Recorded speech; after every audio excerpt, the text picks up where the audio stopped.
Hey everyone, it's Lana here, 29, female. I've got a wild story to share with you all today about my mother-in-law. Grab some popcorn, because this one's a doozy. So a little backstory first. My relationship with my mother-in-law, Cindy, has always been, let's just say, complicated. And by complicated, I mean she's pretty much hated my guts from day one. It all started when I first met her at a family dinner. I was so nervous about making a good impression that I accidentally knocked over a glass of red wine right into her lap. Totally mortifying, right? I apologized profusely, of course, but Cindy just gave me this icy glare that could have frozen hell over. From that moment on, she had it out for me. Every little thing I did was wrong in her eyes. If I cooked, she'd nitpick about how it wasn't as good as her precious Harvey was used to. If I cleaned, she'd point out all the spots I missed. It was exhausting. My husband Harvey tried his best to play peacemaker between us. He'd always say stuff like, "Come on, Mom, Lana's trying her best. Can't you cut her some slack?" But Cindy would just huff and puff, muttering under her breath how I wasn't good enough for her baby boy. Real charming, right? As the years went by, it became clear that this wasn't just your average mother-in-law drama. Cindy straight up refused to let go of her grudge against me. She'd bring up that wine incident at every family gathering, telling the story to anyone who'd listen. And then this clumsy girl just dumped an entire glass of Merlot over my brand new white pants. Can you believe it? I knew right then she was trouble. It got so bad that she didn't even show up to our wedding. Yeah, you heard that right. My own mother-in-law skipped out on her son's wedding day just to spite me. Talk about petty.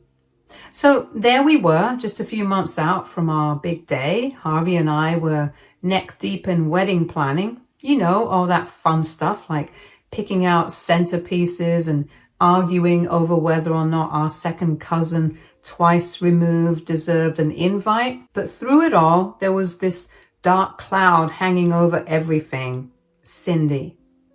From the moment we announced our engagement, she'd been a total nightmare. Every decision we made was wrong in her eyes.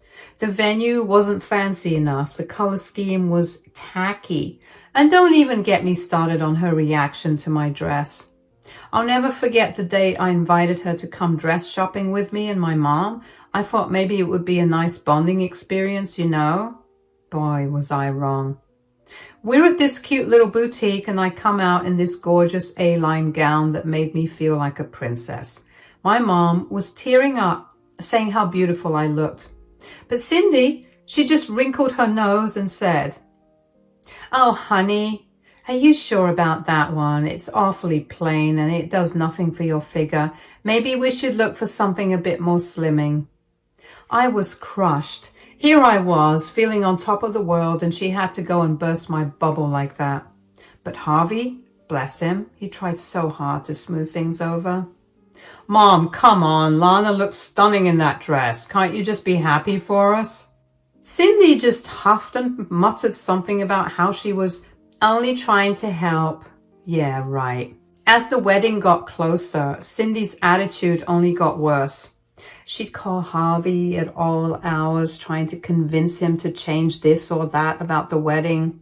One night, I overheard him on the phone with her. "No, Mom, we're not changing the entire seating chart just so that you can sit closer to the head table. Because it's already done, that's why.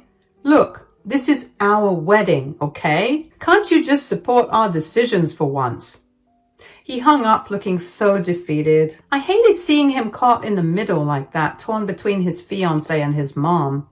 But he always stood by me, which I appreciated more than words can say. About a month before the wedding, things really came to a head. We were having this big family dinner to finalize some details, and Cindy was in rare form. She'd been sniping at me all night, making little digs about everything from my hair to my choice of wine. Finally, I'd had enough. I slammed my fork down and said, "Cindy, what is your problem? Why can't you just be happy that your son is getting married?" The The table went dead silent and Cindy's eyes narrowed as she hissed. My problem is that my son is throwing his life away on some gold-digging floozy who clearly isn't good enough for him. Harvey jumped to his feet, looking angrier than I'd ever seen him. That's enough, Mom. I love Lana, and we're getting married whether you like it or not. If you can't accept that, then maybe you shouldn't come to the wedding at all. You could have heard a pin drop in that dining room. Cindy's face went white, then red with fury. She stood up, grabbing her purse. Fine. If that's how you really feel, then I won't be there. Don't come crying to me when this marriage inevitably falls apart. And with that, she stormed out, slamming the door behind her. Harvey collapsed back into his chair, looking shell-shocked. I reached out to take his hand. Babe, are you okay? He just shook his head, tears welling up in his eyes. I can't believe I knew she didn't approve, but to actually skip our wedding? I never thought she'd go that far. The next few weeks were tense, to say the least. Harvey tried calling Cindy multiple times, leaving voicemails, begging her to reconsider. Mom, please, it's my wedding day. I need you there. Can't you put aside your issues with Lana for just one day? Call me back, okay? I love you. I'm sorry. But Cindy remained radio silent. As the big day approached, Harvey grew more and more anxious. I could tell he was struggling, even as he tried to put on a brave face for me. The night before the wedding, I found him sitting out on our balcony, staring off into space. I sat down next to him, wrapping an arm around his shoulders. Penny for your thoughts. He sighed, leaning into me. I can't believe she's really not coming. I keep hoping she'll change her mind at the last minute, you know. My heart broke for him. I knew how much he wanted his mom there, despite everything. I'm so sorry, babe. I know this isn't how you pictured your wedding day. Harvey shook his head, a determined look crossing his face. No, you know what? This is her loss. If she wants to miss out on one of the most important days of my life just because she can't get over her petty grudge against you, then that's on her. I'm not going to let her ruin our day. I smiled, feeling a surge of love for this amazing man. That's my man. We're going to have an awesome wedding, with or without her. As we danced our first dance as husband and wife, Harvey whispered in my ear, I love you so much. Thank you for standing by me through all of this. I smiled up at him, feeling like the luckiest woman in the world. Always, babe. You and me against the world, remember? Little did we know then just how true those words would turn out to be. But in that moment, all that mattered was us, our love, and the beautiful future stretching out ahead of us. After her complete no-show at our wedding, our relationship with Cindy became pretty much non-existent. We'd see her maybe once or twice a year at a big family events, but that was it. And honestly, I was totally fine with that arrangement. The less I had to deal with her toxic attitude, the better. But then everything changed when I got pregnant with our daughter. It was like someone had flipped a switch in Cindy's brain. Suddenly, she was calling us every day, wanting to know every little detail about the pregnancy. How are you feeling, sweetie? Any morning sickness? Oh, have you felt the baby kick yet? I remember when I was pregnant with Harvey. At first, I was suspicious. This was such a complete 180 from her usual behavior that I couldn't help but wonder what her angle was. But as the months went on, she seemed genuinely excited about becoming a grandmother. She was constantly buying little outfits and toys for the baby, offering to help set up the nursery, the whole 9 yards. I got to admit, it was nice to finally have a civil relationship with my mother-in-law. But there was still this nagging feeling in the pit of my stomach that something wasn't quite right. Call it maternal instinct or whatever, but I just couldn't fully trust this new, doting version of Cindy. I tried to talk to Harvey about my concerns, but he was over the moon about his mom's change of heart. Isn't this great, babe? I always knew that mom would come around eventually. She's just excited about the baby, that's all. You should give her a chance. So, against my better judgment, I decided to let my guard down a little. Maybe Cindy really had turned over a new leaf. Maybe becoming a grandmother had softened her heart. I wanted to believe it was true, for Harvey's sake, if nothing else. When our daughter Lily was born, Cindy was right there in the hospital with us, cooing over the baby and being surprisingly supportive. She even offered to stay with us for a few weeks to help out, which was a godsend during those sleepless newborn days. As the months went by, Cindy continued to be super involved in Lily's life. She was always offering to babysit, buying cute little outfits and showering our daughter with attention. It was like she was trying to make up for lost time or something. But then, when Lily was about 6 months old, Harvey dropped a bombshell on me. Honey, I've got some news. The company wants me to head up a big project in Chicago. I'll need to be there for about a month. My heart sank. A whole month without Harvey, with a 6-month-old baby to take care of? I was not thrilled about the idea, to say the least. Harvey must have sensed my anxiety because he quickly added, I know it's a lot to ask, but I've already talked to my mom about it and she's offered to come stay with you while I'm gone to help out with Lily and everything. What do you think? I hesitated. On one hand, having an extra set of hands around would definitely be helpful, but on the other hand, the thought of being alone with Cindy for a whole month made me nervous. Sure, things had been better between us lately, but old habits die hard, you know. But Harvey was looking at me with those puppy dog eyes of his, all hopeful and excited about this work opportunity. How could I say no? Okay, fine. If your mom wants to stay and help out, I guess that would be all right. Harvey beamed, pulling me into a big hug. Thanks, babe. You're the best. I promise it'll be fine. Mom's really changed. You'll see. So a week later, Harvey headed off to Chicago and Cindy moved into our guest room. The first few days were actually pretty okay. She helped out with Lily, did some cooking and cleaning, and generally stayed out of my way. But then, little by little, the cracks started to show. It started with small comments here and there. Oh, honey, are you sure you want to feed Lily that? When Harvey was a baby, I always made my own organic purees. Or, you know, dear, it wouldn't kill you to put on a little makeup once in a while. Just because you're a mom now doesn't mean you have to let yourself go. I tried to brush it off, reminding myself that she was doing me a favor by being here. But as the days wore on, her criticism got more and more frequent. She'd question every parenting decision I made, from how I dressed Lily to what time I put her down for naps.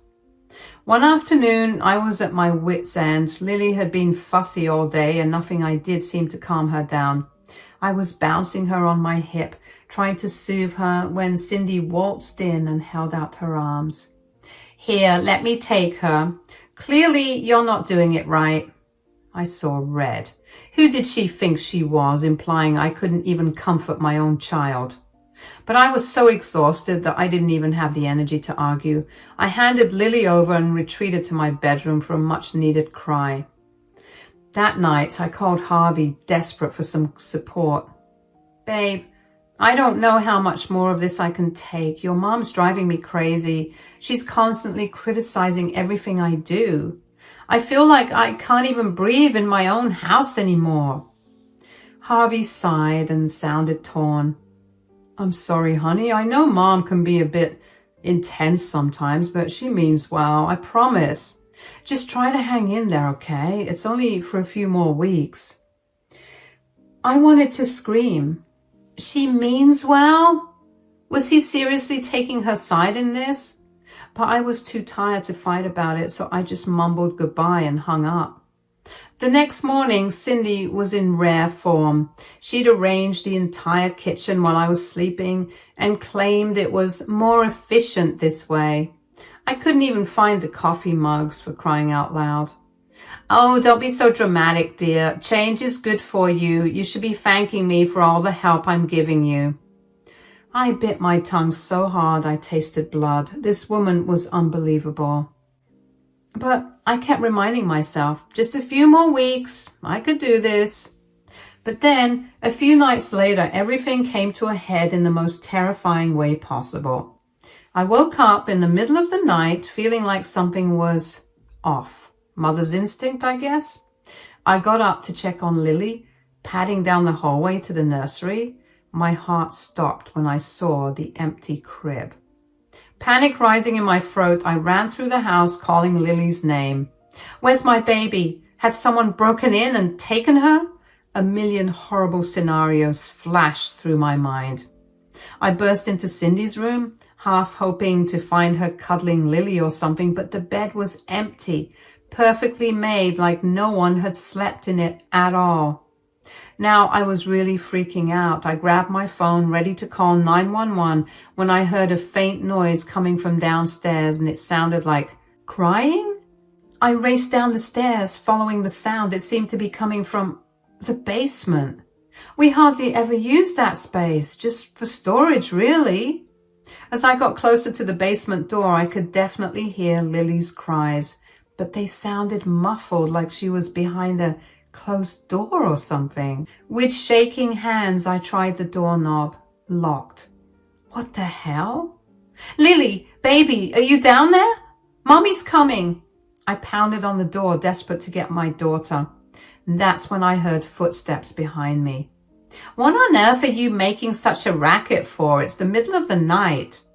I whirled around to see my mother-in-law standing there in her bathrobe, looking irritated, like I was the one being unreasonable here. "Where is Lily? What have you done with her?" Cindy rolled her eyes, waving a dismissive hand. "Oh, calm down. The baby's fine. I just put her in the basement for a bit." I stared at her, unable to process what I was hearing. She had locked my 6-month-old baby in that dusty old basement? Was this woman completely insane? "You what? Are you out of your mind? Give me the key right now." Cindy crossed her arms, looking defiant. Now, there's no need for hysterics. The child was being fussy and keeping everyone awake. I simply removed her from the situation like any good grandmother would do. I couldn't believe what I was hearing. This woman thought locking an infant in a dark basement was normal behavior? I was seeing red at this point, ready to physically attack her if that's what it took to get to my baby. "Give me the key right now, or I swear to God I will call the police and have you arrested for kidnapping." Maybe it was the wild look in my eyes, or maybe she finally realized how insane this whole situation was. Whatever the reason, Cindy huffed and pulled out a key from her robe pocket. "Fine, if you're going to be so dramatic about it. Here." I snatched the key from her hand and fumbled with the lock, my hands shaking so badly I could barely get it open. As soon as the door swung open, I flew down the stairs calling for Lily. I found her in an old playpen we'd stored down there, crying her little heart out.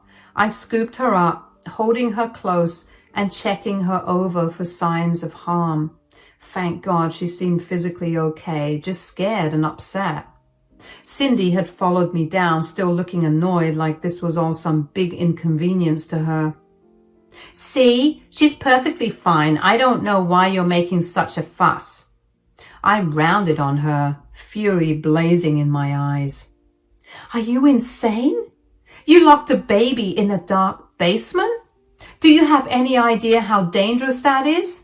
She could have been hurt, or worse." Cindy just shrugged, completely unrepentant. "Oh, please.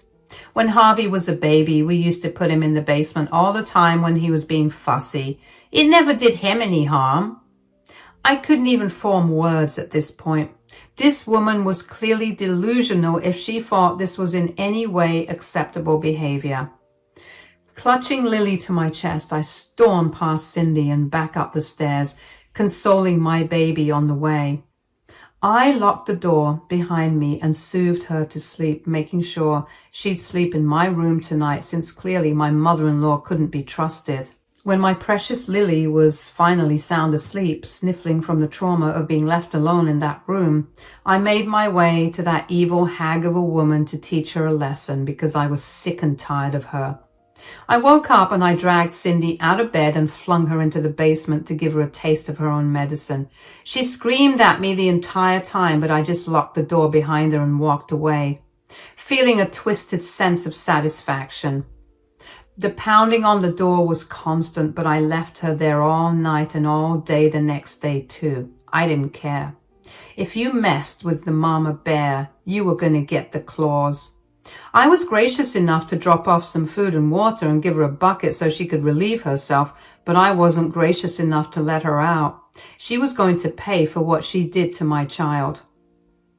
Like I said, I let her stay in there the whole day. So around evening time is when I let her come out.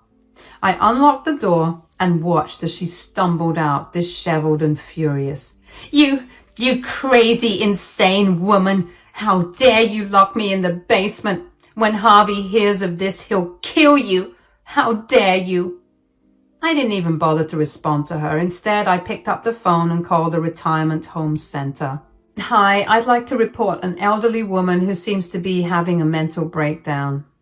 Yeah, it's my mother-in-law. Well, she locked herself in our basement and is claiming all sorts of crazy things. Uh-huh. You'll be on your way? Great. Let me give you my address. Cindy looked at me all bewildered, like I had just transformed into something. She started telling me how she wasn't crazy. Oh, so you're just evil then? What are you talking about? I didn't take psychology, but I'm pretty sure that anyone who's capable of leaving a 6-month-old baby in the basement for God knows how long is either crazy or evil, or both. So which one is it, What are you talking about? I'm not crazy. So you're evil then? No, I'm not evil. I was just trying to help. Save it for the paramedics when they get here. You're an evil, rotten woman, and I hope you spend the rest of your days in the loony bin. What makes you think I won't tell them what you did to me? I'll have you arrested. Yeah, good luck with that. Look at how you look right now. You think anyone will believe you? Rich, how you're calling me crazy when you're doing this to me. Turns out that you gotta fight fire with fire sometimes. I've tried to be nice to you. I've tried to be patient, but you are hell-bent on proving to me just how toxic and malicious you are. So you're gonna get a taste of your own medicine. You like locking babies in basements? Let's see how you like it when you're locked away forever. At this point, Cindy was starting to realize just how severe the situation was. She started begging and pleading, admitting that she was only trying to scare me and put me in my place, whatever that meant. She said that she was trying to teach me a lesson. All I did was laugh bitterly at her. To her, I probably looked like an evil villain, but to any self-respecting mother, I probably looked like a hero. I told her that she would regret the day she was born for messing with me and my baby. Of course, when the retirement home staff arrived with the paramedics to detain this seemingly crazy lady, Cindy, of course, denied being crazy. When they arrived, she tried to run away. She kicked and screamed and shouted, telling the authorities how I locked her in the basement. But nobody believed her.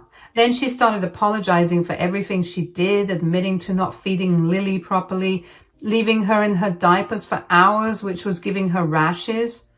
All an attempt to reveal how not crazy she truly was, I guess, because she admitted that those things were wrong. But that just made her look even more unhinged as they gently but firmly escorted her away due to all her shouting and flailing. I'm not crazy. My daughter-in-law is the one who's insane. She locked me in the basement. She left me there all night just because I put the baby in the basement for a couple of hours. She's the crazy one. She's evil. You should take her away. But the staff just nodded sympathetically, clearly thinking she was delusional. After they took her away, I finally called Harvey to tell him what had happened. Harvey, your mom locked Lily in the basement. I had to call a retirement home because she's clearly lost it. She's gone now. What? Oh my God, is Lily okay? I'm coming home. I'll cut my trip short and be there as soon as I can.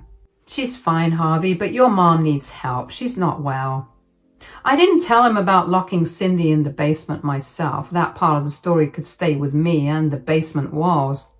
I knew Harvey would be home soon, and we could figure out how to move forward from there. As I hung up the phone, I looked at Lily sleeping peacefully in her crib, and I knew that no matter what, I had to protect my daughter from any harm, even if that meant dealing with a crazy mother-in-law in my own way. It served her right for all the stuff she put us through, and I was sick of having to wait for things to get better. I had to take matters into my own hands and teach that lady that she messed with the wrong one. She's lucky I only left her in there for a night and a day. I could have done much, much worse if I wasn't as gracious as I was. Later that evening, Harvey arrived and he was completely furious with his mother for what she did. He was apologizing profusely for leaving me alone with that witch.